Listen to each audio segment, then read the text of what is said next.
प्रिय विद्यार्थियों, मैं Vimlesh Gupta, Manak Nagar railway aided college RDC Lucknow की ओर से आप सभी विद्यार्थियों का इंटरमीडिएट फर्स्ट ईयर के फिजिक्स में स्वागत करता हूं।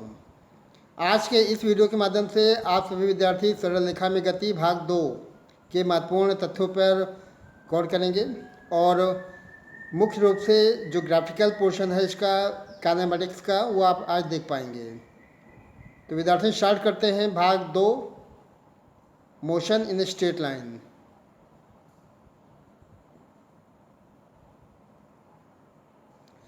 इकाई नंबर 2 के अंतर्गत शुद्ध गति की चैप्टर आपका है सरल रेखा में गति, motion in straight line. Okay, रूपरेखा फिर चेक कर लें आप, क्योंकि तमाम टॉपिक आप पिछले वीडियो भाग 1 में देख चुके हैं। प्रस्तावना, निर्देश तंत्र, विराम अवस्था एवं गति की अवस्था, गति के प्रकार, एक विमीय, द्विविमीय, त्रिविमीय गतियाँ। Okay, straight line motion, scalar and vector quantities. Okay, दूरी या विस्थापन, वेग और चाल।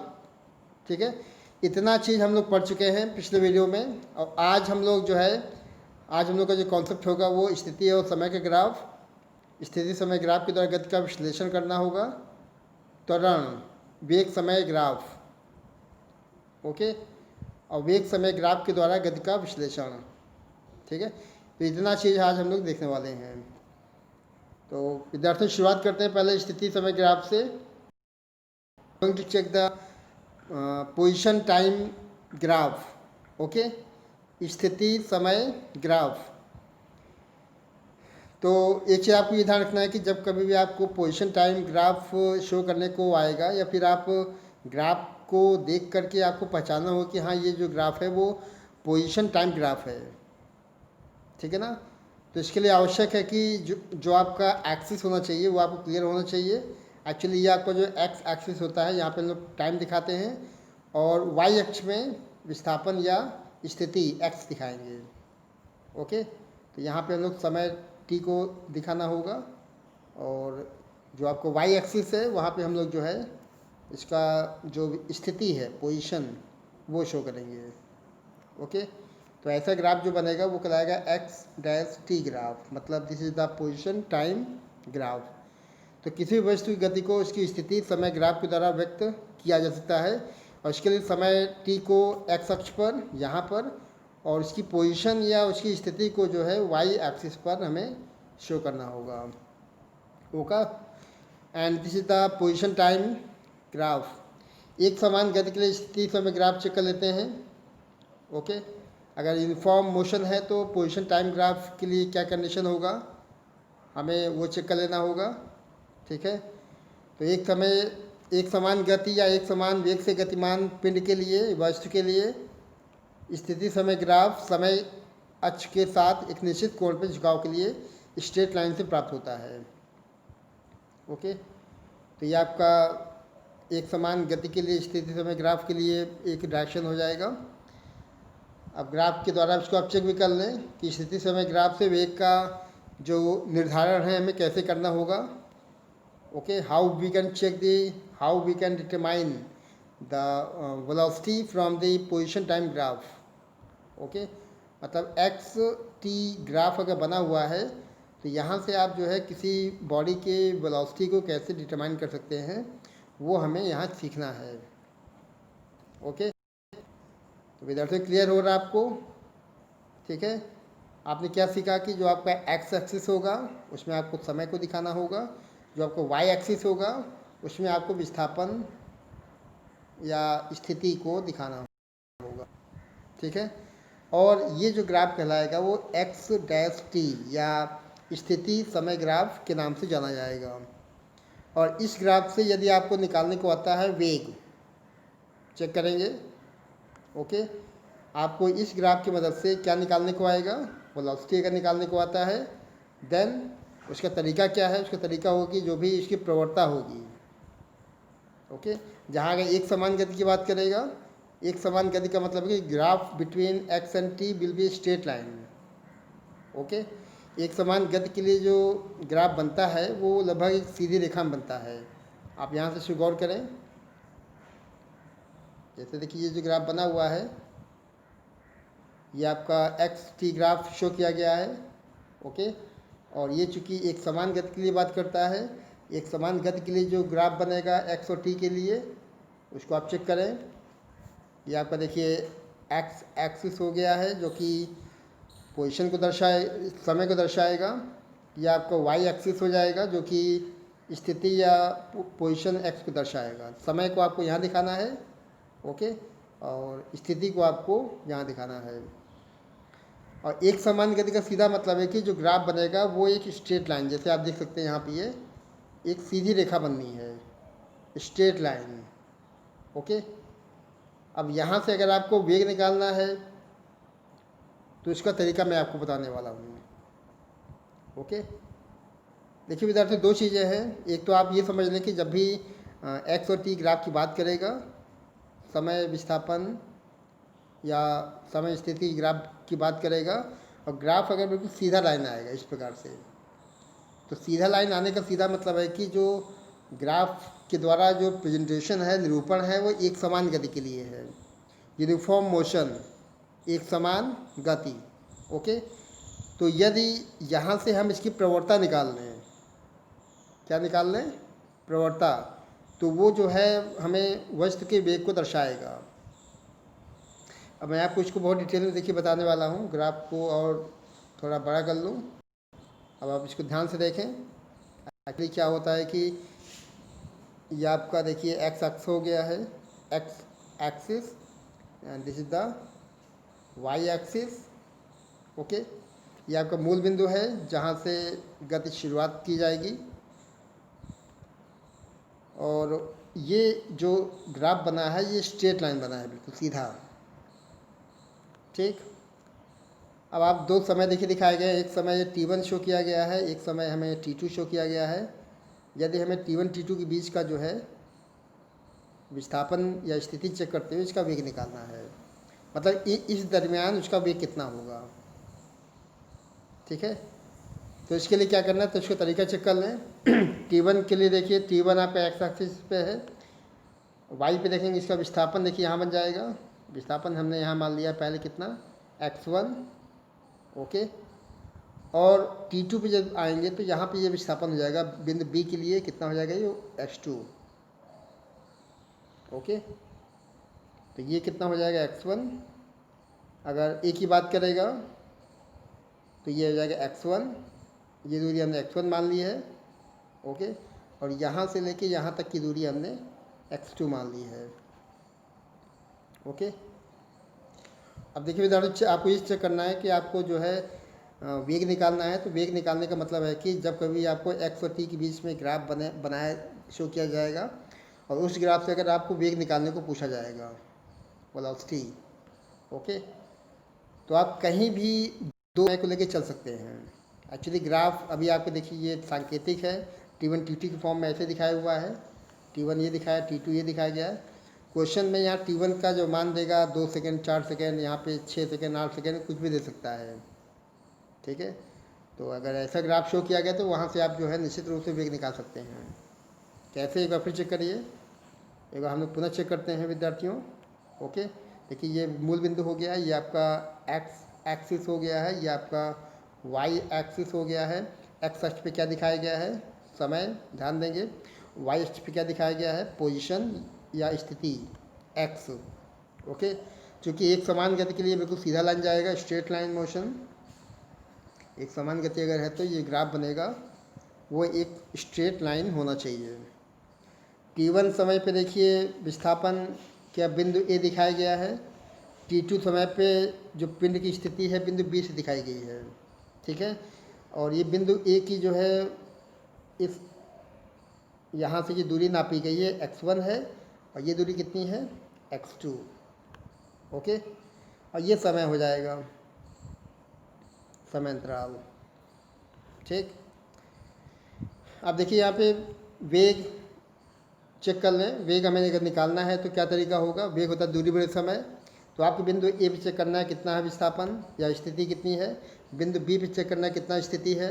ओके, और उसके बाद बिंदु ए पर कितना टाइम है, बिंदु बी पे कितना टाइम है, तो ये आपको वेग देगा। ऐसे देखें, वेग v = क्या हो जाएगा, दूरी बड़े समय होता है, दूरी का मतलब, अब दूरी का मतलब देखिए ये चीज़ हो जाएगी, ये आपका दूरी हो जाएगा कुल। कैसे निकालना है इतना दूरी, ये x2 यहाँ से यहाँ तक के लिए है, x1 ये हो जाएगा।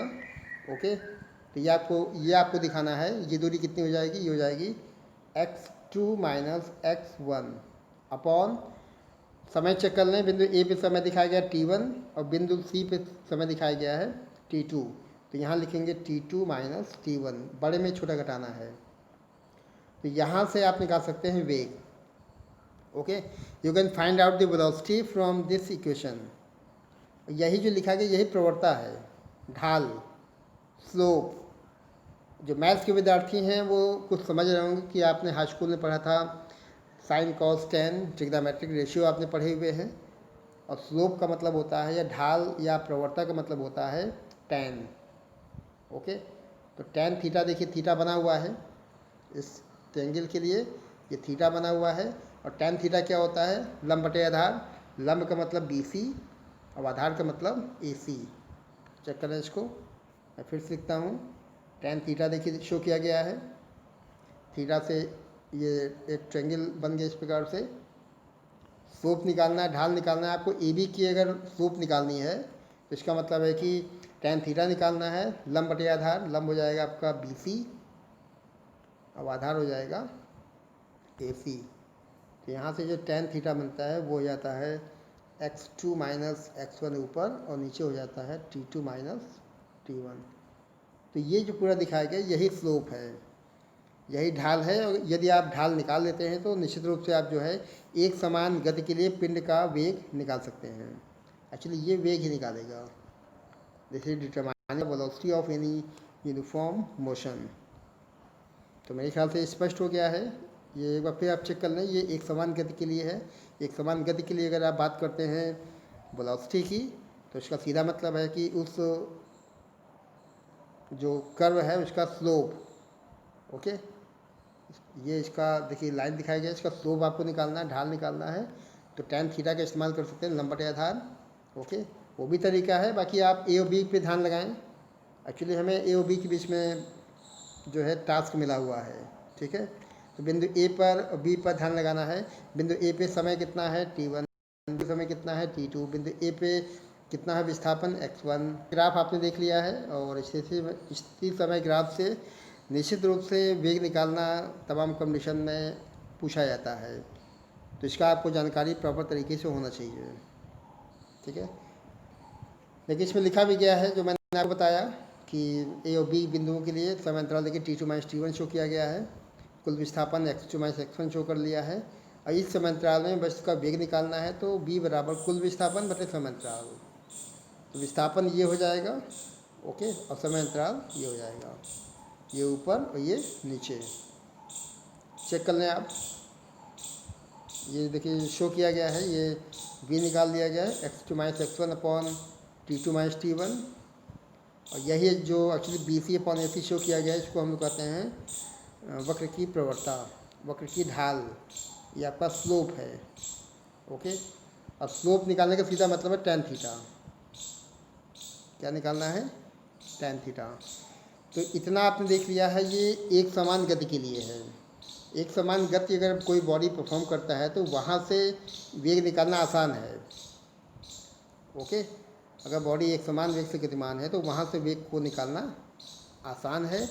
लेकिन अगर मान लीजिए बॉडी एक समान गति ना करे, जैसे ये तो पूरा एक समान गति हो गई, यहाँ आपने सीख लिया कि कैसे आपको वेग निकालना है, कुल विस्थापन और समय अंतराल, उस वक्र की प्रवणता आप निकाल लेंगे। लेकिन अगर असमान गति के लिए बात करता है तो असमान गति में देखिए क्या कंडीशन बनती है, इसको चेक करें। असमान गति के लिए स्थिति समय graph, okay, and we are going to study now position time graph for non uniform motion. असमान गति का सीधा मतलब है कि परिवर्ती वेग से गति, मतलब वेग लगातार अगर चेंज होगा।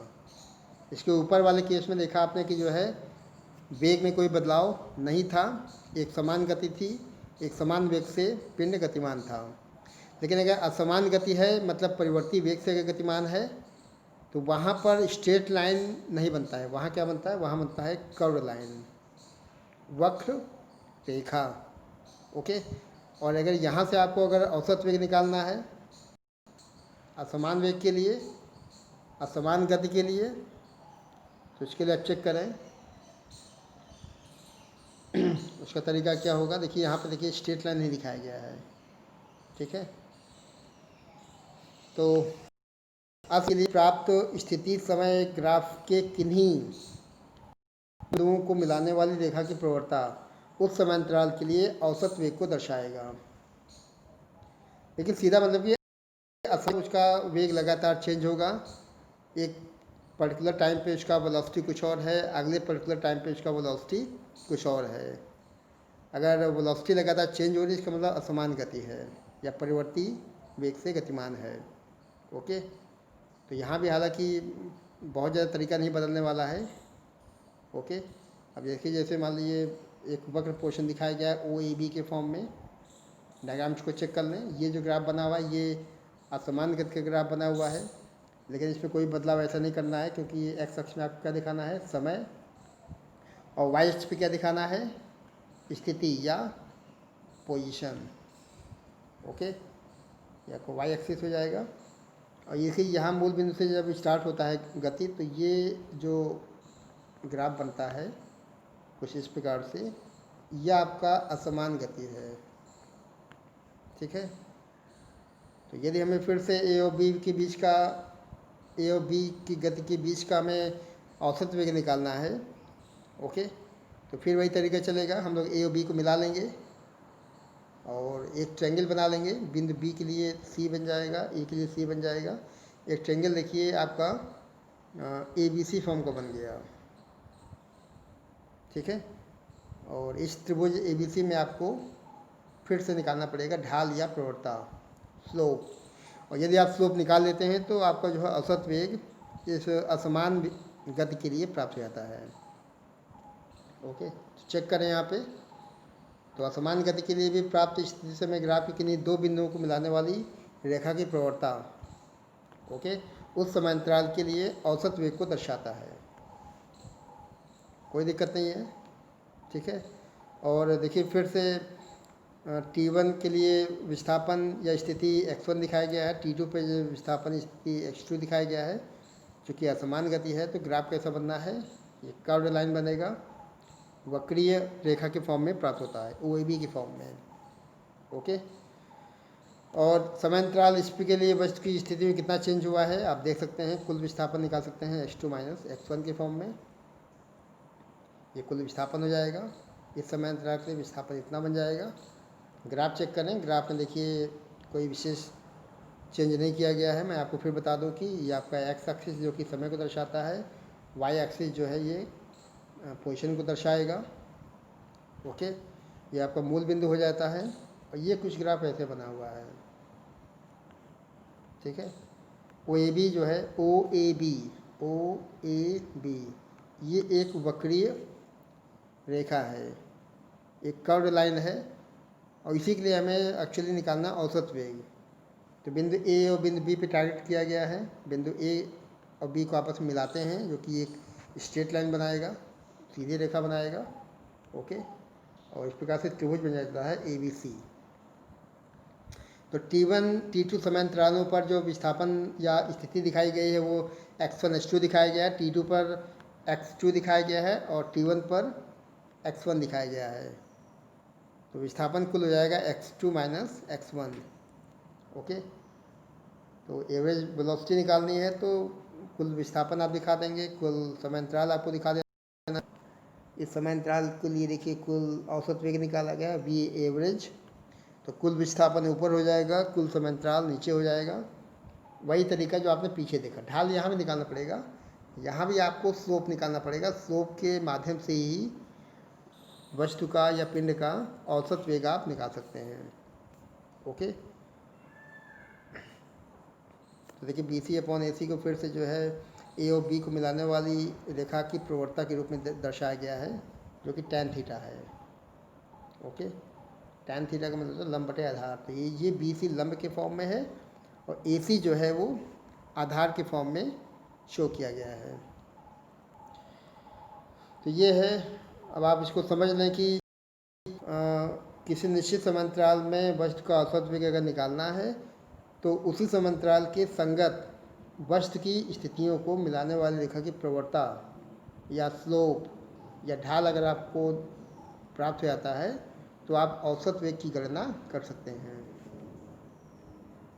ओके, तो विद्यार्थियों आपने क्या सीखा कि चाहे गति समान हो, एक समान गति हो, यूनिफॉर्म मोशन हो या परिवर्ती गति हो, दोनों ही अवस्थाओं में आपको ढूंढना होगा दोनों बिंदुओं को मिलाने वाली रेखा की प्रवणता।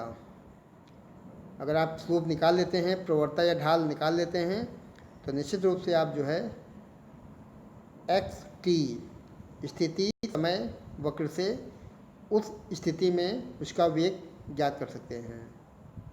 ठीक है, एक समान वेग की जब बात करेगा तो एक समान वेग में निश्चित रूप से वो आपका पर्टिकुलर वेग होगा, क्योंकि वो वेग बदलने वाला नहीं होगा।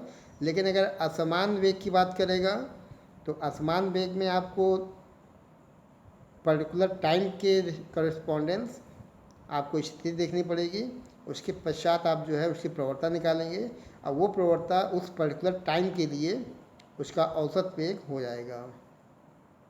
ओके, तो ये टॉपिक के बाद देखिए कुछ ग्राफ शो किए गए हैं। आप ग्राफ पे विशेष ध्यान दें, क्योंकि क्वेश्चन अक्सर कंपटीशन में आगे आपको ग्राफ के माध्यम से पूछा जाएगा। तो सरल रेखा में गति आपका एक्स टी ग्राफ देखिए शो किया गया है जब वस्तु स्थिर है, जब वस्तु एक समान गतिमान है। इसकी चर्चा हम लोग पीछे कर चुके हैं। ओके, और ये जो शो किया इसको आपको चेक करना है। देखिए विद्यार्थियों, जब वस्तु स्थिर है, पहले आप ये चेक कर लें जो ग्राफ बना हुआ है प्लॉटिंग ग्राफ का हुआ वो स्थिति समय ग्राफ है, वो एक्स टी ग्राफ को दर्शाया गया है। ओके, तो यदि वस्तु स्थिर है मतलब रुका हुआ है, विरामावस्था में है, तो आप ये चीज़ दिखाएंगे। ओके, मैं आपको इसको और स्पष्ट कर दूं कि जब वस्तु स्थिर है इसको आप चेक कर लें, 10 सेकेंड, 20 सेकेंड, 30, 40, 50, 60 सेकेंड दिखाया गया है। और यहाँ देखिए ये स्थिति दिखाई गई है, एक्स वाई एक्सिस पे 20 और 40 दिखाया गया है। देखिए टाइम बदलता जा रहा है, लेकिन टाइम बदलने के बाद भी जो पिंड या वस्तु का जो स्थिति है, पोजीशन, वो नहीं बदल रहा है। ओके, मतलब ये कि 10 सेकेंड में उसका पोजीशन कहाँ पे 40 मीटर, 20 सेकेंड में उसका पोजीशन कहाँ पे है 40 मीटर, 30 सेकेंड में कहाँ है 40 मीटर, 40 सेकेंड में 40 मीटर, 50 सेकेंड में 40 मीटर, 60 सेकेंड में 40 मीटर। मतलब समय बीतता जा रहा है लेकिन पिंड का जो पोजीशन है, उसकी जो स्थिति है, उसमें कोई परिवर्तन नहीं आ रहा है। तो इसको हम लोग कहते हैं, जब वस्तु स्थिर है उसके लिए एक्स टी ग्राफ। ओके, और देखिए दूसरा तो आपने अभी पढ़ा हुआ है कि जब एक समान गति की बात करेगा, इधर आपने समय दिखा दिया है, इधर आपने विस्थापन या उसकी पोजीशन दिखा दी है, तो ये एक स्ट्रेट लाइन बनेगा।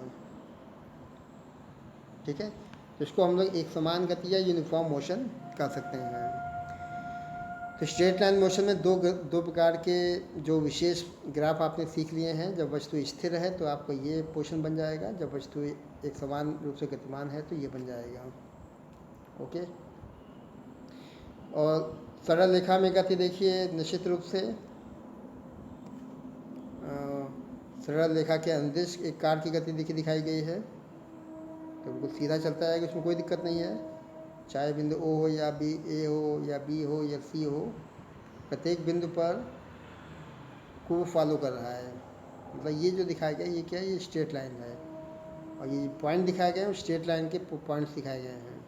ठीक है, अगर कोई कार वाहक इस प्रकार से गाड़ी चलाए कि वो सड़क पर बिंदु ओ, बिंदु ए, बिंदु बी जो कि बिल्कुल सीधी रेखा में है, उन सभी को फॉलो करे, है ना, उन सभी के पथ चिन्हों पर अगर चलता है तो इसको हम लोग कहते हैं स्ट्रेट लाइन मोशन।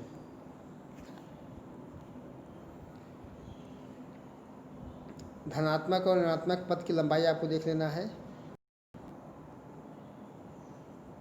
ओके, धनात्मक और ऋणात्मक पथ की लंबाई। जो देखिए विद्यार्थियों, मैंने आपको पहले कहा कि जब आप बात करते हैं गति की तो आपको एक मूल बिंदु लेके चलना होगा, मूल बिंदु ओ से शो किया गया है। इसके बाईं ओर ये बाईं तरफ हो जाएगा और ये जो है ये आपका दाईं ओर हो जाएगा। ठीक है, तो मूल बिंदु के बाईं ओर जो भी दूरियां नापी जाएंगी वो नेगेटिव में नापी जाएंगी और मूल बिंदु के दाईं ओर राइट हैंड पे जितनी भी दूरियां नापी जाएंगी वो पॉजिटिव में नापी जाएंगी। ओके, इसको हम लोग धनात्मक और ऋणात्मक पथ की लंबाई कर सकते हैं। तो मूल बिंदु के बाईं ओर जो दूरी है उसको हम लोग ऋणात्मक पथ लंबाई बोल सकते हैं और मूल बिंदु के दाईं ओर जो दूरियां नापी जाती हैं उसको हम लोग धनात्मक पथ कर सकते हैं। ओके, तो ये चीज़ आपको ध्यान रखना है। और एक चीज़ और ध्यान रखिए विद्यार्थी, जब आप बात करते हैं एक सरल रेखा में गति और वहाँ पर अगर परस्पर विपरीत दिशाओं में गतिमान दो वस्तुओं को दर्शाना है। ओके, तो निश्चित रूप से ये आपका मूल बिंदु देखिए शो किया गया है। मूल बिंदु से यहाँ चलेंगे तो ये समय दर्शाएगा, यहाँ पोजीशन हो जाएगा। ठीक है, तो ये ग्राफ देखिए यहाँ से सीधा ऊपर दिखाया गया है प्लस दिशा में, एक ग्राफ यहाँ से नीचे दिखाया गया है ये माइनस दिशा में है। मतलब इन दोनों की जो पोजीशंस हैं वो अलग अलग हैं। ठीक है ना, ये जो बाद में दिखाया गया ये इसकी जो पोजीशन है इस पोजीशन से अलग है। मतलब ए और बी जो है दो परस्पर विपरीत दिशाओं में गतिमान वस्तुएं हैं। ओके, ग्राफ ये शो कर रहा है कि जो ए और बी हैं वो परस्पर विपरीत दिशाओं में गतिमान हैं। अब हम और डिटेल में इसको समझ लेते हैं विद्यार्थियों कि स्थिति समय ग्राफ के द्वारा गति का विश्लेषण हमें कैसे करना है। How we have to analyse of motion through position time graph. स्थिति समय ग्राफ के द्वारा गति का विश्लेषण। हालांकि कुछ ग्राफ तो आपने ऊपर देख लिए हैं, उसके अलावा चूँकि ये कुछ बड़ा टॉपिक है तो इसमें और भी ग्राफ आपको दिखाई पड़ेंगे। तो देखिए पहला दिखाया गया है फर्स्ट कि जब वस्तु विरामावस्था में है। ओके, फर्स्ट क्या है, जब वस्तु कैसा है, विरामावस्था में है। तो ये निश्चित रूप से आपने देखिए समय दिखा दिया है, यहाँ पे स्थिति दिखा दी है, मूल बिंदु हो जाएगा, समय t है, स्थिति x है। ठीक है, तो कहीं भी आप यदि x अक्ष के समांतर कहीं भी लाइन, चाहे ये लाइन खींच दें, ओके, चाहे ये लाइन खींच दें, चाहे यहाँ से खींच दें, तो इन सब का मतलब है कि पिंड या वस्तु विरामावस्था में है। ओके, इसका सीधा मतलब है कि जो पिंड है या जो वस्तु है वो कैसा है, विरामावस्था में। चाहे आप यहाँ से लाइन खींचें, चाहे यहाँ से खींचें, चाहे यहाँ से इसको दर्शा दें, चाहे यहाँ से दर्शा दें, इन सभी का रिप्रेजेंटेशन एक ही है कि पिंड या वस्तु किस अवस्था में है, विरामावस्था में है। ओके, तो इसका ढाल हमेशा शून्य रहेगा और वेलोसिटी शून्य आपको दिखाना होगा क्योंकि पिंड विरामावस्था में है। नंबर 2 पे आ जाएं, जब वस्तु एक समान रूप से गतिमान है। Okay, when the body is performing uniform motion. ये देखिए फिर से एक्स अक्ष दिखा दिया है, वाई अक्ष दिखा दिया है। एक्स अक्ष पे समय को लेके चला हुआ है, वाई अक्ष पे पोजीशन दिखाया गया है। और यदि वस्तु एक समान रूप से गतिमान है तो इसका सीधा मतलब है कि जो ग्राफ बनेगा वो एक स्ट्रेट लाइन बनेगा, एक सरल रेखा बनता है। ठीक है, और दूसरा चीज़ आपको ये ध्यान रखना है कि जो एंगल बनेगा थीटा, ये देखिए थीटा बना हुआ है, ये जो ढलान बनेगा वो 90 से कम होगा, जो ढाल होगी वो 90 से कम। Theta will be less than 90 degree. Okay, तो ये ग्राफ आपका क्या है, एक समान वेग से गतिमान कोई पिंड है तो इस ग्राफ का इस्तेमाल कर सकते हैं। और इस ग्राफ में जो ढलान होगा निश्चित रूप से 90 से कम होगा। थर्ड पे आ जाएं। थर्ड देखिए, जब वस्तु एक समान वेग से गतिमान है लेकिन निगेटिव दिखाया गया, देखिए जब वस्तु एक समान ऋणात्मक वेग से गतिमान है, एक समान है लेकिन निगेटिव दिखाया गया है, तो ग्राफ वही जो ग्राफ ऊपर आपने देखा था ये ग्राफ, अब इसी को हमें उल्टा दिखाना है। ये जो ग्राफ था एक समान वेग से गतिमान है, मतलब वेग लगातार आप कांस्टेंट दिखाएंगे, ठीक है, पॉजिटिव दिशा में, लेकिन यहाँ लेकिन ऋणात्मक वेग दिखाया गया है। तो ऋणात्मक के लिए क्या है, ऋणात्मक के लिए प्रतिबंध ये है कि जो ग्राफ बनेगा एक्स और वाई एक्सिस के लिए समय और विस्थापन के लिए वो कुछ ऐसा आएगा। ओके, और ये कुछ ऐसा बनता है कि ये जो एंगल बनता है थीटा वो 90 से बड़ा है। ओके, एंगल जो यहाँ बनेगा, जो ढाल बनेगा वो 90 से अधिक होती है। ठीक है, इसका सीधा मतलब है कि जब वस्तु एक समान रूप से गतिमान होता है, वेग से गतिमान होता है, इसका मतलब कि वस्तु नियत वेग से निर्देश बिंदु की ओर लौटती है। ओके, चाहे यहाँ से यहाँ लौटे या यहाँ पे यहाँ लौटे, कुल मिला के एंगल आपको ये नापना है थीटा, ये ढलान एक्चुअली 90 से ज़्यादा है। ठीक है, नंबर 4 पे आ जाए। नंबर 4 देखिए, जब वस्तु बढ़ते हुए वेग से गतिमान है। ठीक है, जब वस्तु बढ़ते हुए वेग से गतिमान है, ग्राफ चेक कर लें, ये आपका एक्स एक्सिस हो जाएगा, ये वाई एक्सिस फिर से समय और इधर पोजीशन, और इसका वेग लगातार बढ़ रहा है। वेग बढ़ने का सीधा मतलब है कि पिंड में त्वरण होता है या पिंड जो है त्वरित वेग से गतिमान है। ठीक है, जैसा ग्राफ देखिए कुछ ऐसा बना हुआ है, ये आपको ये शो करता है कि ग्राफ की वेग लगातार बढ़ रहा है।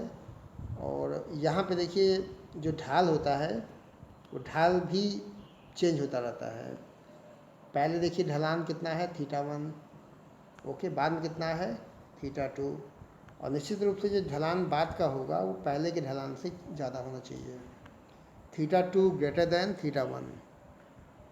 अगर ये कंडीशन है तो निश्चित रूप से जो वस्तु होगा वो बढ़ते हुए वेग से गतिमान होगा, वस्तु जो होगा वो त्वरित रूप से गतिमान होगा। ओके, और θ2 जो कि बाद का ढाल है वो पहले के ढाल से θ1 से बड़ा होना चाहिए। नंबर 5 पे आ जाएं, जब वस्तु घटते हुए वेग से गतिमान है। ओके, 5 क्या है, जब वस्तु घटते हुए वेग से गतिमान है। जब वेग बढ़ेगा तो त्वरण होगा, त्वरित होगा, और जब वेग घटेगा तो मंदन होगा। मतलब जो वस्तु है मंदित गति करता है। यहाँ पर देखिए एक्स एक्सिस, ये वाई एक्सिस पोजीशन को दर्शाएगा, एक्स एक्सिस समय को दर्शाएगा, और ये ग्राफ देखिए कुछ ऐसा जा रहा है। ठीक है ना, तो ये पहला जो पॉइंट लिया गया है वहाँ जो ढाल है θ1 दिखाया गया है, बाद वाला ढाल वो θ2 दिखाया गया है। इस बार जो θ2 होगा वो छोटा होगा, θ1 का मान बड़ा होगा। ओके, तो आप कंपेयर करके पढ़ें कि पहले देखिए चौथे पोजीशन में क्या था और फिफ्थ पोजीशन में क्या है, दोनों को आप कंपेयर कर लें। कंपेयर करने पे आपको ज़्यादा क्लियर होगा कि दोनों में क्या अंतर शो किया गया है। तो आप देख पाते हैं कि दोनों में ग्राफ का जो स्ट्रक्चर है कुछ चेंज हुआ है, ये ऐसा गया है, ये ऐसे गया है। ठीक है ना, इस ग्राफ में, जो पहले वाले ग्राफ में जो ढलान है लगातार बढ़ेगा। ओके, और बाद वाले ग्राफ में क्या है, ढलान लगातार घटेगा। पहले वाले में θ2 का मान जो था वो θ1 से बड़ा था। θ2 का मतलब बाद का जो ढाल है, और θ1 पहले का जो ढाल है। और इस नंबर 5 में देखिए क्या था, जब आप इसकी बात करते हैं तो यहाँ पे θ2 का मान छोटा है, θ1 का मान बड़ा है। तो ग्राफ के माध्यम से आप कैसे चीज़ों को स्पष्ट कर सकते हैं, इसको आप यहाँ समझ लें। ओके, कब त्वरित गति होगी, कब मंदित गति होनी है। ओके, और लास्ट में देखिए नंबर 6 पे कि जब वस्तु की स्थिति समय के साथ बदलती है और बिना बदले भी तेज़ी से, जब वस्तु की स्थिति समय परिवर्तित हुए बिना तेज़ी से बदलती है, मतलब टाइम चेंज ना हो लेकिन उसकी पोजीशन लगातार चेंज होती जाए। देखिए ये बोलने में बड़ा असहज लग रहा था विद्यार्थियों, आपने देखा कि जब वस्तु की स्थिति समय परिवर्तित हुए बिना तेज़ी से बदलती है, परिवर्तित होती है। एक्चुअली आप ये कहें कि अब आप ऐसे समझें कि यदि कोई पिंड समय बदले बिना ही उसकी पोजीशन बदलती जाए। आप देखिए, जैसे मान लीजिए यहाँ इसको ऐसे देखें, आप इसको ऐसे देखें कि ये समय को शो कर रहा है। मान लीजिए यहाँ पे है 5 सेकेंड, यहाँ दिखाया गया है 10 सेकेंड। ओके, और ये पोजीशन को दर्शाता है। पोजीशन यहाँ कितना है, मान लीजिए है 10 मीटर, ये है 20 मीटर, ये है 30 मीटर, ऐसे बढ़ता जाएगा। अब आप देख पाते हैं कि यहाँ पे टाइम को नहीं बदला गया है। टाइम 10 सेकेंड लगातार चल रहा है, ठीक है ना। यहाँ 10 सेकेंड लेके चला है हमने, तो 10 सेकेंड स्थिर है, वो नहीं बदल रहा है, लेकिन उसकी पोजीशन लगातार बदल रही है। ओके, उसकी पोजीशन लगातार चेंज होती है। ये कंडीशन वास्तव में असंभव है। ओके, ये जो स्थिति आप बना पाते हैं, दिस इज द इम्पॉसिबल। ये एक असंभव स्थिति है कि समय के बदले बिना ही वस्तु की स्थिति लगातार चेंज होती जाए।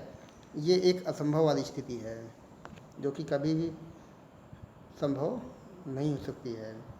और इस कंडीशन में जो थीटा का मान होता है वो 90 डिग्री हो जाता है, ठीक है ना।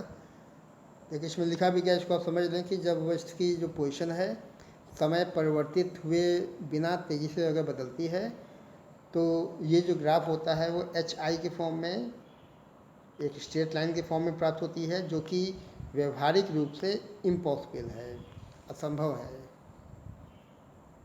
ठीक है। अब आप ये कहें कि पिंड जो है 10 सेकेंड में 40 मीटर गया है, फिर कहें कि वही पिंड 10 सेकेंड में 90 मीटर पे है, ये 90 मीटर गया है। तो दोनों ये कॉन्ट्रडिक्शन है, विरोधाभास है, इनमें एक ही चीज़ सही होगी, ठीक है ना। तो इस प्रकार से ये जो ग्राफ है ये व्यवहार में संभव नहीं होता है, प्रैक्टिकल में ये इम्पॉसिबल है। तो ये ग्राफ देखिए, आपने देखा, और स्ट्रेट लाइन मोशन भाग 2 पार्ट 2। अब हम लोग चेक करते हैं कि क्या होता है एक्सीलरेशन, क्या होता है त्वरण। तो हम लोग सीखने वाले हैं, कुछ जानकारी लेने वाले हैं त्वरण की। ओके, क्योंकि आपने पिछले वीडियो में पोजीशन के विषय में डिटेल से पढ़ा, स्थिति के विषय में, चाल और वेग के विषय में पढ़ा, विस्थापन आपने देखा, ठीक है ना। और यहाँ पे हम लोग देखने वाले हैं त्वरण, ओके, या एक्सीलरेशन। तो एक्सीलरेशन है क्या, पहले आप वो समझ लें। देखिए, एक्सीलरेशन का सीधा मतलब होता है कि पिंड के वेग में बदलाव। ओके, यदि कोई पिंड गतिमान है और गति के समय किसी विशेष समय t1 पर उसका वेग मान लीजिए u1 है या u है, और फिर अगले समय t2 पर इसका वेग मान लीजिए u से बढ़ के v हो गया है, तो यहाँ हम लोग कह सकते हैं कि पिंड जो है त्वरित रूप से गतिमान है, उस पिंड में त्वरण मौजूद है। ओके, और हमारे चारों ओर अधिकांशतः जो वस्तुएं होती हैं, चाहे साइकिल हो, कार हो, या बस हो, ट्रेन हो, इन सभी की जो गतियाँ होती हैं वो असमान गतियाँ होती हैं, नॉन यूनिफॉर्म मोशन। और असमान गति का सीधा मतलब है कि वस्तुओं का जो वेग होता है वो समय के साथ में स्थिर नहीं रहता है। मतलब वस्तुओं का जो वेग होता है समय के साथ में परिवर्तित होता रहता है। ओके, और जहाँ कहीं भी वस्तु का वेग समय के साथ में चेंज होगा, जहाँ कहीं भी वस्तु का जो वेग होगा समय के साथ में परिवर्तित होता रहता है, तो ये जो गति होती है उसको हम लोग त्वरित गति या एक्सीलरेटेड मोशन कर सकते हैं।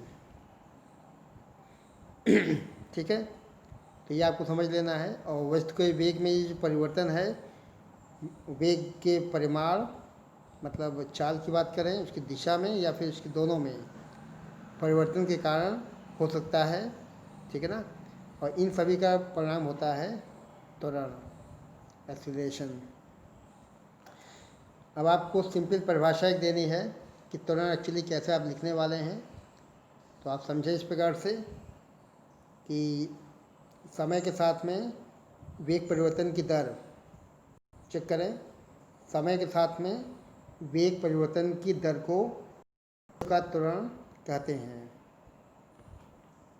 ओके, यदि कोई बॉडी मोशन में है और उसका वेग लगातार टाइम के साथ में चेंज होता है तो हम कह सकते हैं कि बॉडी में त्वरण है। ओके, तो आपने ये परिभाषा देख ली है। इसका फॉर्मूला चेक कर लें, सिंपल फार्मूला है। ऊपर है वेग में परिवर्तन और नीचे समय अंतराल। ऊपर जैसे v माइनस यू लिख दिया है और नीचे t2 माइनस t1 या डेल्टा t दिखा दिया है। ओके, तो ये आपका हो जाएगा त्वरण। मात्रक निकालना सिंपल है, मात्रक आप निकाल सकते हैं। एक्चुअली मात्रक चेक करें, ऊपर लिखा v माइनस यू या वेग में परिवर्तन और नीचे दिया समय अंतराल। ठीक है, तो वेग में परिवर्तन मीटर पर सेकंड होता है और समय अंतराल सेकंड होता है। सेकंड नीचे आ जाएगा, मीटर पर सेकंड स्क्वायर। ये इसका एसआई मात्रक है। ठीक है, तो त्वरण का एसआई मात्रक क्या बना, मीटर प्रति second square. SI international system of unit, अंतर्राष्ट्रीय एक पद्धति होती है जिसमें आप भौतिक राशियों को मापते हैं। और ये इसका देखिए विमित सूत्र हो गया है। ठीक है, और जिन्होंने विमित सूत्र नहीं देखा है, बीमा निकालना, उसको देख चेक कर लेंगे। वेग को आप दिखाएंगे LT-1 के फॉर्म में। ओके, समय को t के फॉर्म में दिखाएंगे, t को ऊपर ले जाएंगे तो बनेगा LT-2। सदिश राशि है, तो तमाम जानकारी आपको यहाँ से मिल चुकी है। ऐसे आप ये भी ध्यान दें कि यदि वस्तु का वेग समय के साथ में बढ़ता है तो त्वरण प्लस में आएगा, अगर वस्तु का वेग समय घटता है तो त्वरण निगेटिव में आता है। अब त्वरण अगर निगेटिव में आता है इसका मतलब क्या है, मंदन, रिटार्डेशन या डीएसेलरेशन। ओके, डीसेलरेशन ये आपका या रिटार्डेशन मंदन में आएगा। ठीक है, तो त्वरण हमेशा प्लस में रहेगा, मंदन निगेटिव में रहेगा। ये चीज़ आपको ध्यान रखना है। तो देखिए इतनी जानकारी आपको मिल चुकी हैं। ये आपकी परिभाषा हो गई है त्वरण की, इसका सिंबल हो गया है, ये इसका फॉर्मूला हो गया है, सूत्र हो गया, ये इसका मात्रक, इसका विमित सूत्र, सदिश राशि। वेग बढ़ेगा समय के साथ में प्लस में बनेगा, घटेगा तो मंदन होगा, और मंदन का मतलब त्वरण का मान निगेटिव में चलेगा।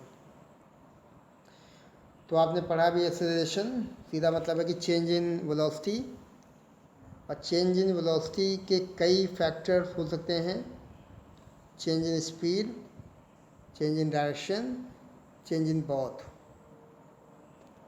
ओके, एक्सेलरेशन का मतलब है कि चेंज इन वेलोसिटी, आपने ये देखा। और एक्सेलरेशन का मतलब या तो स्पीड में चेंज होगा या डायरेक्शन में चेंज होगा या फिर दोनों में चेंज होगा। ओके, यही लैंग्वेज देखिए आपने ऊपर देखा था अभी कि वस्तुओं के वेग में जो परिवर्तन होता है उसके वेग के परिमाण मतलब चाल में, उसकी दिशा में अथवा दोनों में परिवर्तन के कारण हो सकता है।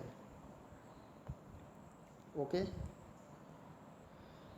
तो ये आपने चेक कर लिया एक्सेलरेशन। और अब हम लोग देखने वाले हैं वेग समय graph. Okay, we are going to check now velocity time graph. विद्यार्थियों, वेग समय ग्राफ चालू करने के पहले मैं आपको थोड़ा चीज़ और बता दूं कि जो आपने ये पढ़ा है त्वरण। ओके, तो त्वरण के विषय में कुछ और जानकारी आपको ले लेनी है। एक्चुअली जब आप सवाल लगाएंगे इस चैप्टर के तो आपको ध्यान देना होगा कि जो वेग निकलेगा, ये चाल निकलेगा v=dx/dt। क्या लिखेंगे, dx/dt। और यदि आपको निकालना है त्वरण, ओके, तो इसका फॉर्मूला हो जाएगा a=d2x/dt²।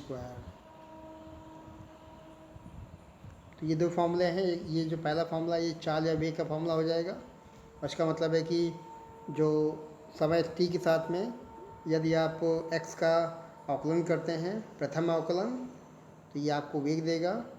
और उसी समय t के सापेक्ष यदि आप x का द्वितीय अवकलन प्राप्त करते हैं, सेकेंड डेरिवेटिव, तो ये आपको देगा त्वरण। ठीक है, तो ये कुछ जानकारियाँ हैं जो आपको न्यूमेरिकल में काम आने वाली हैं। और उसके अलावा देखिए, आपने चूँकि अभी त्वरण पढ़ा, तो त्वरण के भी 4 प्रकार बनेंगे। ओके, एक समान त्वरण, असमान त्वरण, ओके, और ताक्षणिक त्वरण और औसत त्वरण। तो जैसे आपने वेग और चाल को देखा था, उसके जो टाइप्स चेक किए थे, उसी टाइप यहाँ ही बनेंगे। ठीक है ना, 4 टाइप यहाँ ही बन जाएंगे। अब लोग पहुँचते हैं वेग समय ग्राफ पर। अभी आपने देखिए ऊपर आपने चेक किया था, ऊपर के जो टॉपिक हुए हैं उसमें आपने देखा कि एक्स टी ग्राफ से आप कैसे वेग निकाल सकते हैं, चाहे गति समान गति हो या फिर असमान गति। और यदि ग्राफ v और t के बीच में बनता है, वेलोसिटी और टाइम के बीच में ग्राफ बनता है, तो आप किस प्रकार से बाकी मान निकाल सकते हैं। बाकी मान का मतलब इस ग्राफ से आप निकाल सकते हैं विस्थापन। ओके, इस ग्राफ से आप निकाल सकते हैं त्वरण। ठीक है, तो इसी का हम लोग अध्ययन करने वाले हैं। तो शुरुआत करते हैं। हम लोग देखने वाले हैं वेग समय ग्राफ, वेलोसिटी टाइम ग्राफ। ठीक है, तो सरल रेखा में गतिमान किसी वस्तु का भिन्न भिन्न समयों पर वेग और समय के बीच में ग्राफ अगर खींचते हैं तो एक समय ग्राफ कहलाता है। वीटी ग्राफ, वीटी ग्राफ या वीटी वक्र। ओके, तो निश्चित रूप से यहाँ पे देखिए जो समय को होगा वो आप कहाँ दिखाएंगे, एक्स अक्ष पे, और जो वेग होगा कहाँ दिखाना होगा, वाई अक्ष पे। तो इसे आपको समझ लेनी है। और एक समान ग्राफ की बात कर लेते हैं पहले। जैसे हम लोगों ने एक समान गति के लिए एक्स और टी के ग्राफ देखा था। अब हम लोग यहाँ पे जो एक समान गति के लिए वेलोसिटी और टाइम ग्राफ मतलब वी और टी के ग्राफ देखने वाले हैं। We are going to check here V T graph for the uniform motion, velocity time graph for uniform motion. Okay, तो निश्चित रूप से आप ग्राफ में देख सकते हैं। और ग्राफ में देखिए एक्चुअली फिर वही चीज़ है कि एक्स अक्ष में आपने समय को दिखा दिया है, वाई अक्ष में दिखा दिया है वेलोसिटी को। ओके, एक समान गति की जब बात करेंगे तो एक समान गति में कुछ ऐसा बनेगा ग्राफ। ठीक है, आप ध्यान दें कि समय t1 दिखाया गया है, समय t2 दिखाया गया है। समय t1 हो या t2 हो, प्रत्येक समय पर जो वेग है वो एक समान है। जैसे मान ली मैंने यहाँ दिखाया 10 सेकेंड, यहाँ दिखाया 20 सेकेंड। ओके, ये मैंने दिखाया है 50 मीटर पर सेकेंड, और यहाँ दिखाया है 100 मीटर पर सेकेंड। ओके, तो आप चेक कर लें कि 10 सेकेंड की बात करेगा तब भी इसका वेग कितना है, 100 मीटर पर सेकेंड। अगर 20 सेकेंड की बात करेगा तब भी इसका वेग कितना है, 100 मीटर पर सेकेंड। ओके, तो ये कहलाता है एक समान वेग। और यदि हमें इस समय अंतराल में निकालना है उसका विस्थापन, ओके, तो ये जो एरिया बनेगा आयत के फॉर्म में, उसका निकालना पड़ेगा क्षेत्रफल। चेक करें, ये बहुत इंपॉर्टेंट चीज़ है कि जब आपको वी और टी ग्राफ मिल चुका है, वी टी ग्राफ कैसा होगा, ये एक समान गति या यूनिफॉर्म मोशन होना चाहिए। ठीक है, और एक समान गति के लिए अगर आपको निकालना चाहते हैं विस्थापन या चली गई दूरी इस समय अंतराल के लिए, ठीक है, तो निश्चित रूप से आप निकाल सकते हैं। जैसे 20 और 30 सेकंड के बीच में अगर आपको निकालना है कण की पोजीशन क्या है, या कण के द्वारा तय की गई दूरी कितनी है, तो आपको इस भाग का C, D, E, F जो भी माना गया है इसका निकालना पड़ेगा क्षेत्रफल। ओके, आयत बना है, ये आयत का क्षेत्रफल, लंबाई गुणे चौड़ाई। तो यहाँ से आप जो है दिए गए समय अंतराल में बीटी ग्राफ से उसकी स्थिति का मान ज्ञात कर सकते हैं। ओके, देखिए इसमें दिखाया भी गया है जो मैंने आपको भी बताया कि यदि वेग समय ग्राफ से अगर आपको विस्थापन का मान ज्ञात करना है, okay, to determine the displacement from the VT graph, okay, तो ये पॉसिबल है, संभव है। किसी निश्चित समय अंतराल में वस्तु का जो विस्थापन है उसके वेग समय वक्र तथा समय अक्ष के बीच घिरी आकृति के क्षेत्रफल के बराबर होता है। ठीक है, देखिए जो ऊपर ग्राफ था वो इसी चीज़ को दिखा रहा है। अगर आप T1 T2 के बीच का विस्थापन निकालना चाहते हैं तो आपको जो है इस भाग का क्षेत्रफल निकालना पड़ेगा। ठीक है, इस भाग का क्षेत्रफल निकाल लेंगे तो आपको जो है इन दोनों समय अंतरालों के बीच का इस पोजीशन या इसका जो विस्थापन है वो प्राप्त हो जाएगा। ठीक है, अब देखिए एक समान त्वरित गति के लिए ग्राफ आपको चेक करना है। एक समान त्वरित गति के लिए वेग समय ग्राफ कैसा बनने वाला है? Velocity time graph for uniform accelerated motion. ठीक है, तो सीधा मतलब है कि यहाँ जो बी ओ टी की ग्राफ बनने वाला है वो एक सीधा रेखा बनेगा कि यूनिफॉर्म मोशन, यूनिफॉर्म एक्सीलरेशन दिया गया है या यूनिफॉर्म एक्सीलरेटेड मोशन की बात कर रहा है। तो इसका सीधा मतलब है कि जो ग्राफ बनेगा वो स्ट्रेट लाइन बनेगा। ओके, तो देखिए फिर से ये आप समझ गए होंगे, ये एक्स एक्सिस हो जाएगा, ये वाई हो जाएगा। यूनिफॉर्म मोशन का आएगा बी टी के लिए। ओके, तो ये देखिए सीधा रेखा बनेगा, स्ट्रेट लाइन बनेगा और स्ट्रेट लाइन के माध्यम से आप जो है निकाल सकते हैं उसका त्वरण। ठीक है ना, तो समय एक T1 यहाँ है, T2 ये शो किया गया, T1 पे आ जाएंगे तो बिंदु A बनेगा, T2 पे आएंगे तो बिंदु B बनेगा। ओके, बिंदु A पर वेग कितना है? V1 है। बिंदु B पर वेग कितना है? V2 है। चेक कर लेंगे। ओके, बिंदु A पर समय कितना है? T1 है। बिंदु B पे समय कितना है? T2 है। और इसके पहले भी आपने जो है एक्स-टी ग्राफ में देखा था कि एक्स-टी ग्राफ से आप जो है एक समान वेग के लिए बिल्कुल यही ग्राफ बना था। ठीक है ना, और यहाँ भी अगर आपको इन समय अंतरालों में निकालना है त्वरण तो आप निकाल सकते हैं।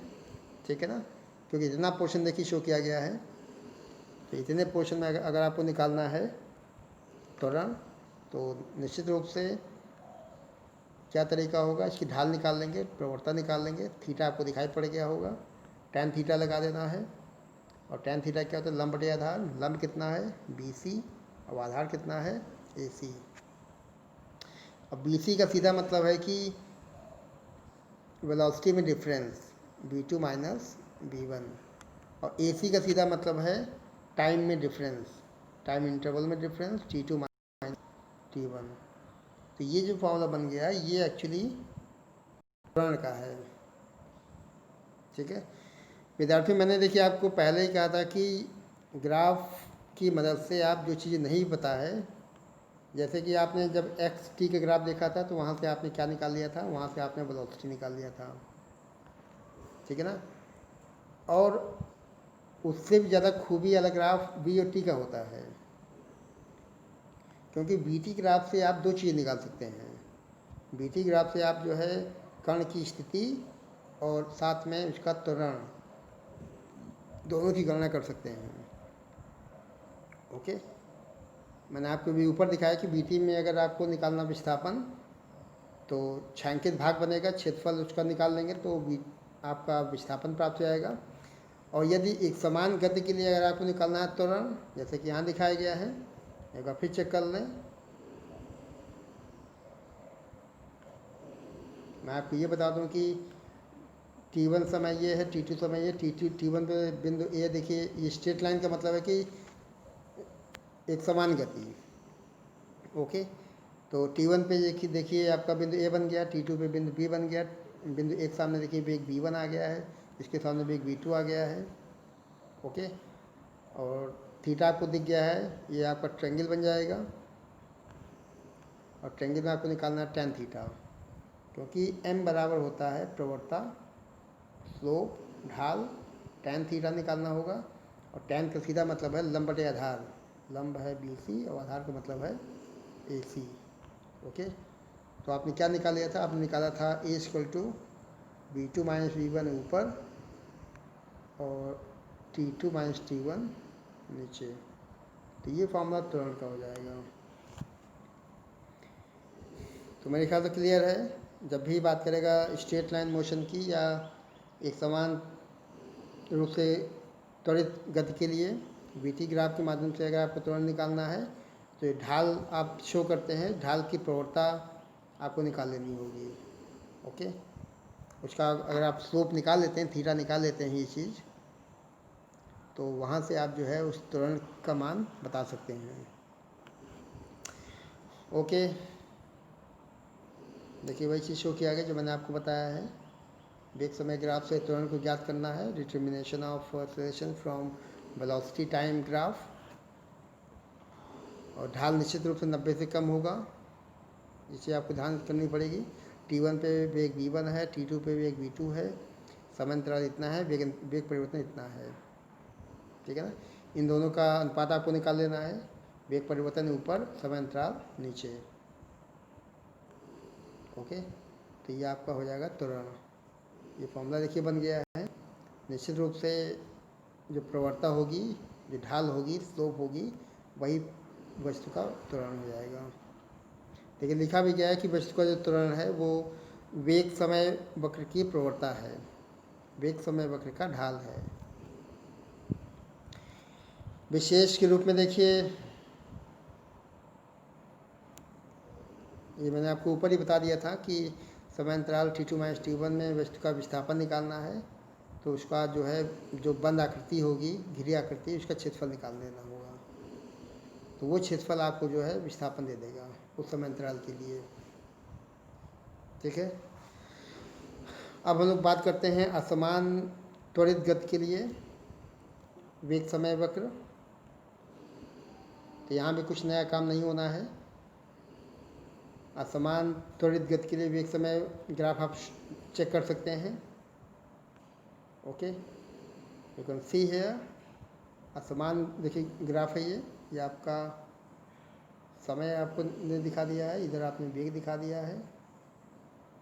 ठीक है, असमान का मतलब कुछ ऐसा देखिए कर्व शेप में बना हुआ है, डॉट लाइन से ऐसा गया ऊपर। ठीक है, तो बिंदु ए पे आपको ध्यान लगाना, बी पे ध्यान लगाना है। ठीक है ना, ए पे नीचे आएंगे तो आपको समय T1 मिलेगा, बिंदु बी पे नीचे आएंगे तो आपको समय T2 मिलेगा। बिंदु ए पे वेग V1 है, बिंदु बी पे वेग V2 है। अब आपको ए बी को मिला लेना है।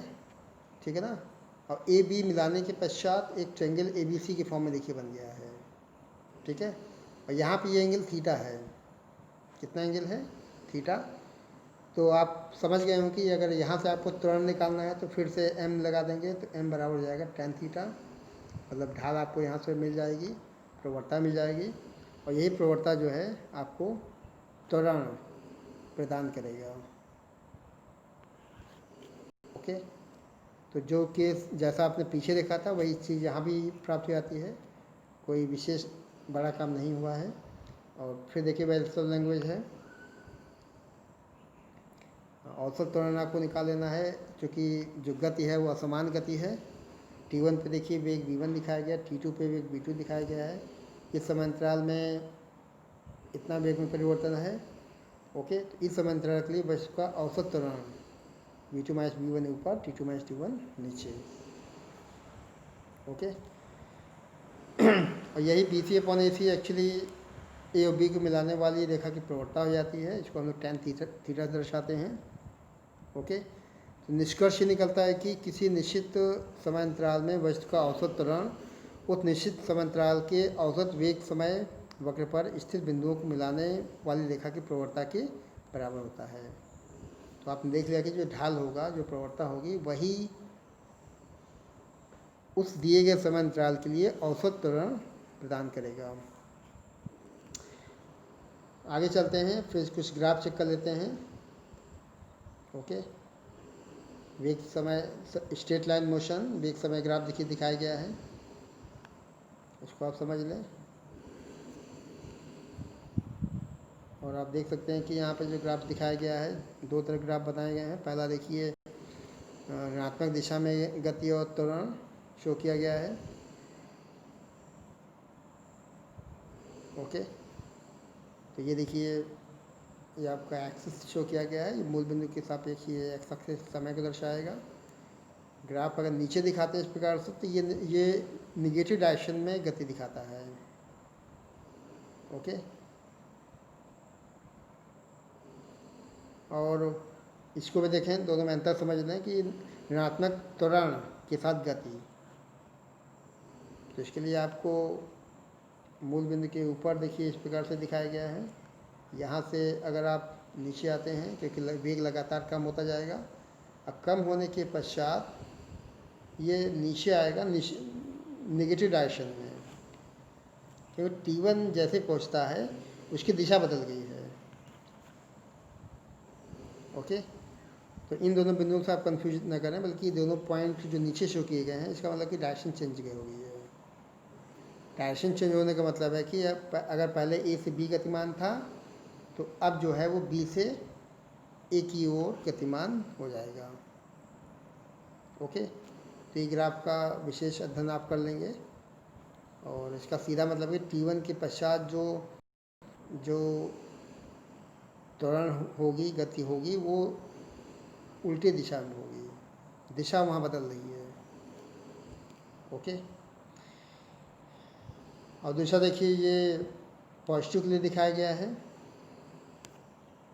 पॉजिटिव का मतलब है यदि हम वेग समय ग्राफ को खींचना चाहते हैं धनात्मक त्वरण के साथ में, धनात्मक दिशा में गति का दर्शानी है, तो निश्चित रूप से ये आपका एक्स अक्ष समय को हो जाएगा, वाई अक्ष वेलोसिटी को हो जाएगा। ओके, वाई अक्ष क्या हो जाएगा, वेलोसिटी को शो करेगा। और आपको कुछ स्थान छोड़ के ऊपर से ये ग्राफ दिखा दीजिए। ओके, इसका मतलब है कि ये जो एक्सेलरेशन है वो पॉजिटिव है और दिशा भी पॉजिटिव में है। ठीक है, और इसका उल्टा देखिए दिखाया गया ऋणात्मक त्वरण का मतलब मंदन। मंदन के साथ में अगर धनात्मक दिशा में गतिमान है, पॉसिबल है, क्योंकि हो सकता है कि वेग लगातार घटता जाए लेकिन दिशा जो है वो पॉजिटिव है गति की। ठीक है ना, यहाँ देखिए आपका समय दिखाया गया है, ये वेग दिखाया गया है। ठीक है ना, अब यहाँ से देखिए यहाँ पे वेग लगातार कम होता जाएगा, लेकिन जो आपका गति है वो प्लस डायरेक्शन में है, धनात्मक दिशा में है।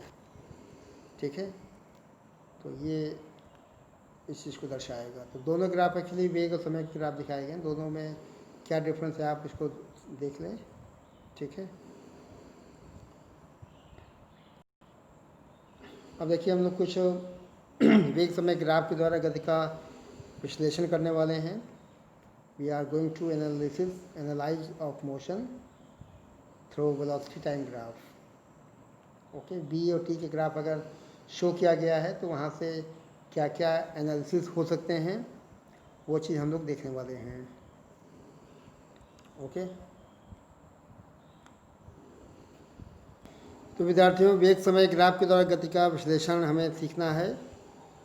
Going to analysis of motion through velocity time graph, ये आपका टॉपिक होगा आगे का। और आप चेक कर सकते हैं कि यदि वस्तु नियत वेग अर्थात शून्य त्वरण से गतिमान होती है। वेग अगर नियत है इसका सीधा मतलब है कि जो त्वरण होगा वो शून्य होगा, क्योंकि ए का जो फॉर्मूला होता है वो v minus you upon T कुछ ऐसा बनता है।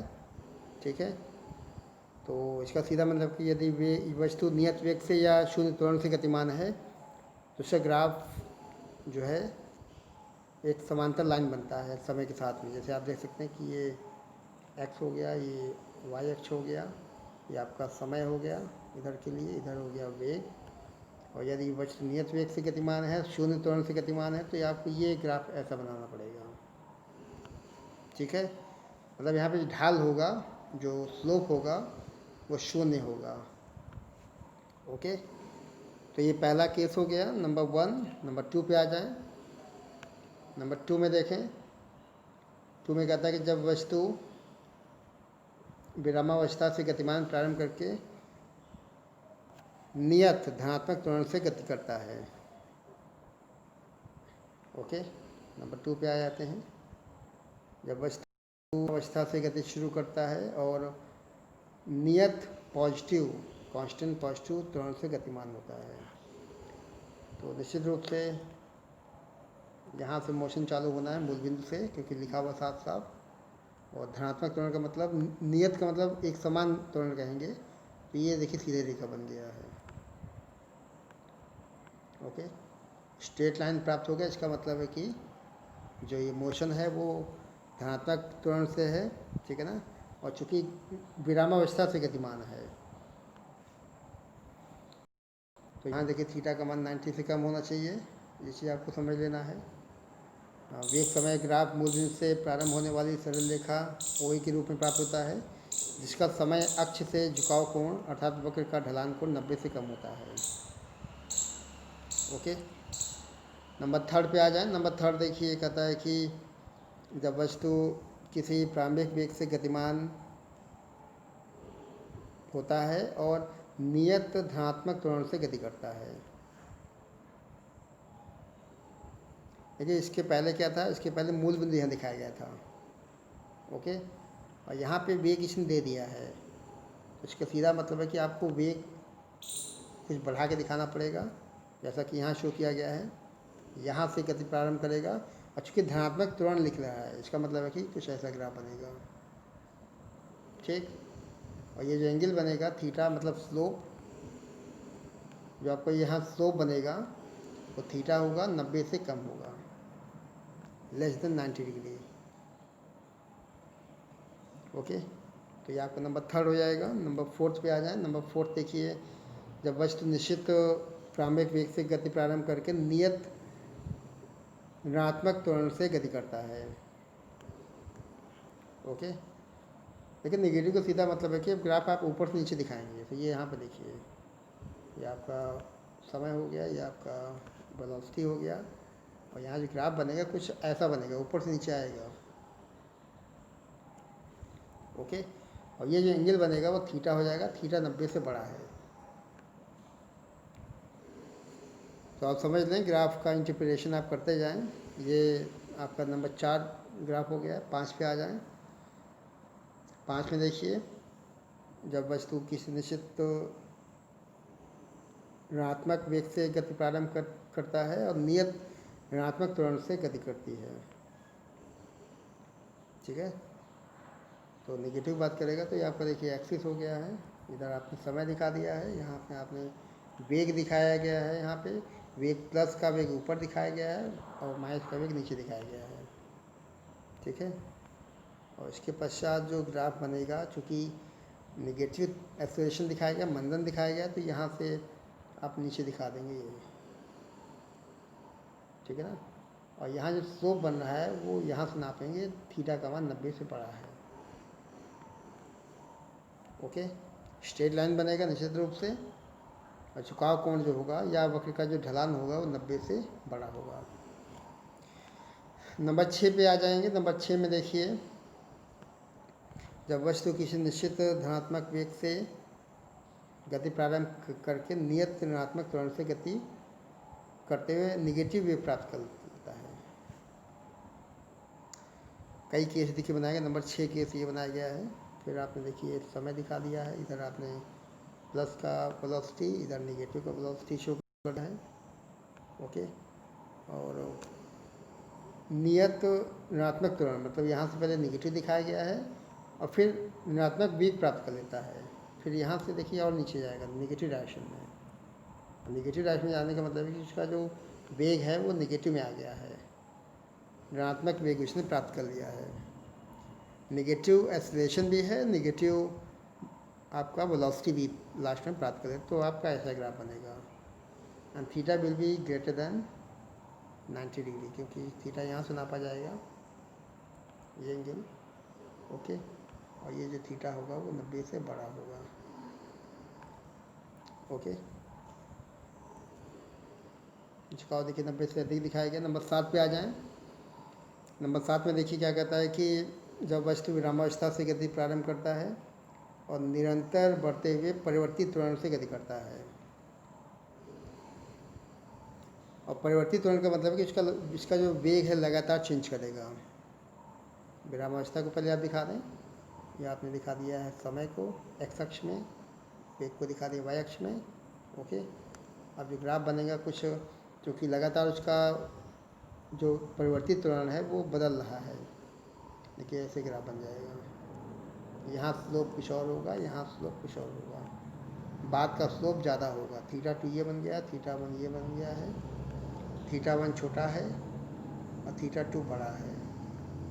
ओके, तो ये एक वक्र इस प्रकार से बनता है जिसका ढलान लगातार बढ़ता जाता है। तो नंबर 7 आपने देख लिया है। नंबर 8 पे आ जाएं। नंबर 8 में देखिए कहता है कि जब वस्तु विरामावस्था से गति प्रारंभ करते हुए निरंतर घटते हुए परिवर्तित त्वरण से गति करता है। ठीक है, अब यही ग्राफ आपका उल्टा बनेगा कुछ ऐसे। चेक करें, समय, वेग, और ये ग्राफ देखिए बन गया है। ठीक है ना, ढलान चेक कर लें। देखिए पहले ढलान ये है, स्लोप यहाँ से स्पर्शी बनाते हुए थीटा 1 बन गया है, और यहाँ देखिए ढलान ऊपर, यहाँ ये जो है थीटा 2 के फॉर्म में आ गया है, और थीटा 2 अब की छोटा है और थीटा 1 बड़ा है। ठीक है, इस प्रकार से जो ग्राफ होता है ओ वाई के रूप में आप चेक कर लें, ओ वाई के रूप में शो किया गया है। इसका ढलान जो होगा वो लगातार कम होता जाएगा, ये घटता जाएगा।